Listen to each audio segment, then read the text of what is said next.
Chapter 5 Smell-O-Vision. Miss Banks laughed her head off after she tricked the whole class into walking around the woods, flapping our arms and calling out "Sloop-Lipa" over and over again. She even shot a video of us on her cell phone.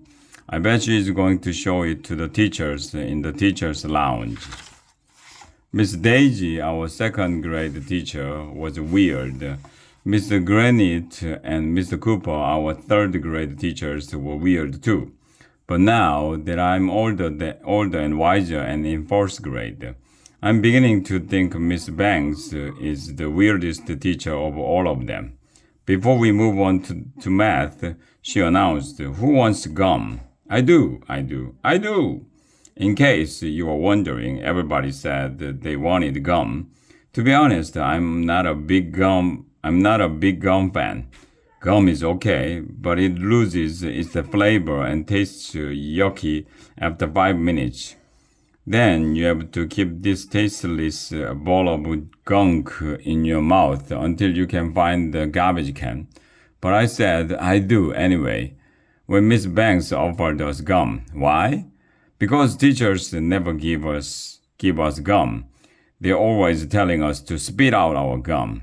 Do you have any Oreos? I asked. I'm not a big gum fan. No, said Miss Banks. I just have gum.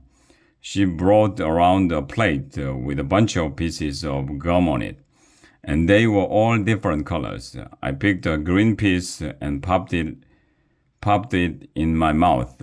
Yuck, it tasted awful. This isn't gum, shouted Ryan. It's a Play-Doh, asterisk. Kids, don't try this at home. Don't eat Play-Doh. Ah, gross, I shouted. It's terrible. Oops, said Miss Banks. My mistake. Aha! Time is fun when you're having flies. What did that mean? I can't believe I fell for another one of Miss Banks' pranks. I should have known better and refused to eat the gum. That's it. I promised myself that I would never ever eat anything else that Miss Banks offered me.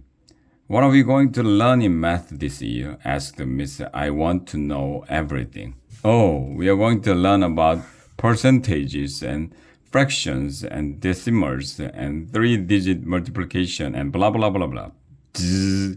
Oh, sorry. I dozed off there for a minute. It's hard to keep my eyes open when anyone is talking about math. But today, I have a special surprise for you, said Miss Banks. Uh-oh. I could only imagine what kind of surprise she was going to pull on us.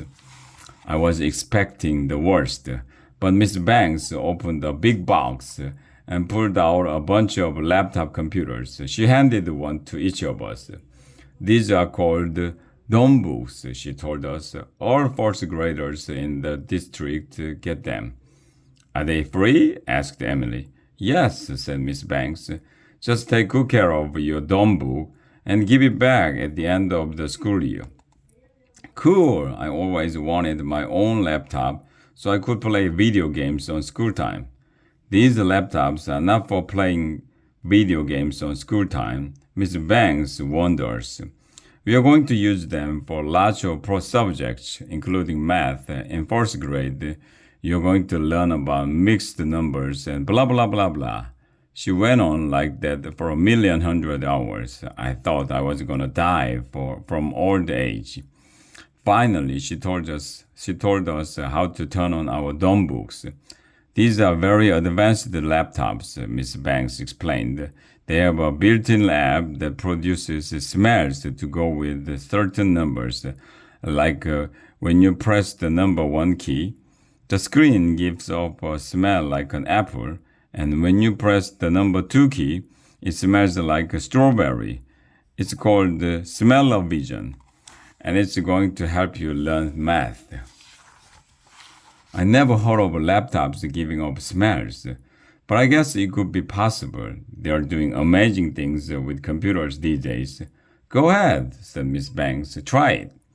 We all started pressing the keys on our dorm books to see what smells came out. I think I smell it, said Andrea. It's cinnamon. Me too, said Emily, who smells everything that Andrea smells. The number 3 key smells like roses, said Neil. The number 8 key smells like a hamburger, said Michael. I pressed all the keys on my keyboard and sniffed the screen. It just smelled like a computer to me. I can't smell anything, I said. Put your nose right up too close to the screen, AJ, said Miss Banks. Maybe you have a bad sense of smell, Arlo, said Andrea. Your face has a bad sense of smell, I told her. But maybe Andrea was right. Maybe I don't smell very good. Wait, let me put that in different words. Maybe I can't smell stuff very well.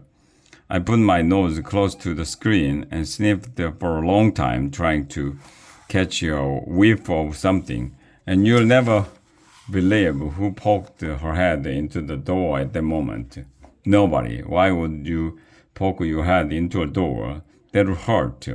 But you'll never believe who poked her head into the doorway. It was the elementary school computer teacher, Mrs. Yonkers. I hope you are enjoying your dorm books, she said. They're going to come in handy this year. Why is AJ sniffing his screen? Beats me, said Miss Banks. Kids do weird things. But, I said, you told us. Miss Banks laughed because I said but, which sounds just like a but, even though it only has one T.